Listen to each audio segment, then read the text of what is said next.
എല്ലാവർക്കും സ്വാഗതം. ഇന്ന് ഉണ്ടാക്കാൻ പോകുന്നത് ചിക്കൻ മുളകിട്ടാണ്.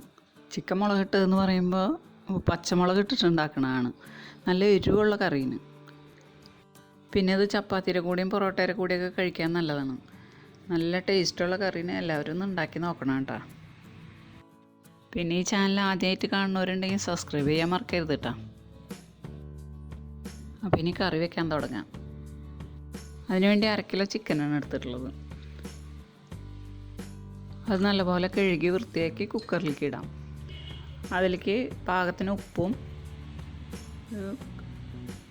1/2 ടീസ്പൂൺ മഞ്ഞൾപ്പൊടിയും 1/2 കപ്പ് വെള്ളവും കൂടി ഒഴിച്ച് വേവിക്കുക.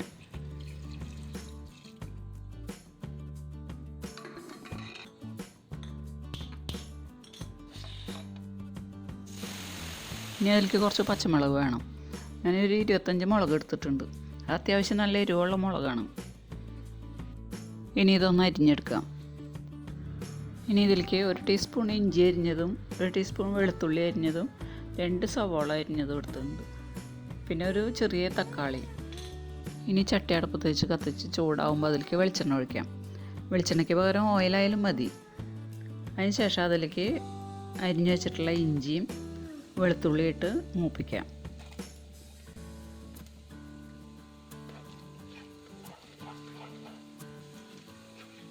ഇഞ്ചിയും വെളുത്തുള്ളി മൂത്ത് കഴിയുമ്പോൾ അതിലേക്ക് കുറച്ച് കറിവേപ്പില ഇടാം.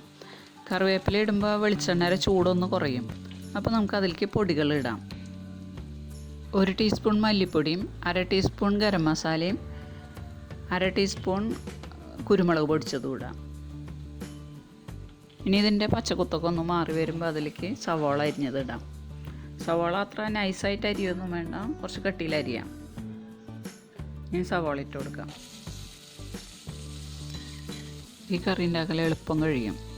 നല്ല ടേസ്റ്റുള്ള കറിയാണ്, എല്ലാവർക്കും ഇഷ്ടപ്പെടുകയും ചെയ്യും.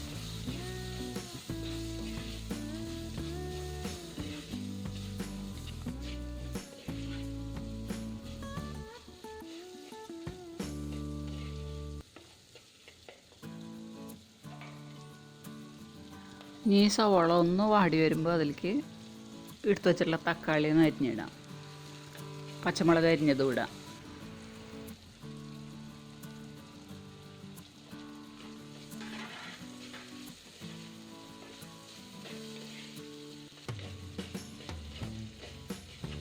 ഇനി പച്ചമുളക് ചെറുതായിട്ടൊന്ന് വാടുമ്പോൾ അതിലേക്ക് ഈ ചിക്കൻ വേവിച്ചതിടാം.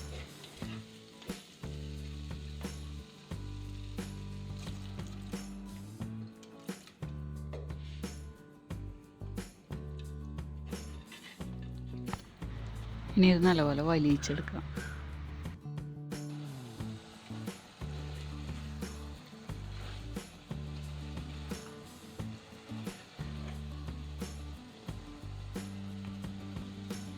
ഇപ്പോൾ നമ്മൾ ചിക്കൻ മുളകിട്ട് റെഡി ആയിട്ടുണ്ട്. ഇനി ഗ്യാസ് ഓഫ് ചെയ്യാം. ഇനി അതിലേക്ക് കുറച്ച് മല്ലിയിലയും കൂടി അരിഞ്ഞിടാം. ഈ കറി എല്ലാവർക്കും ഇഷ്ടപ്പെട്ടിട്ടുണ്ടാവും എന്ന് വിചാരിക്കുന്നു.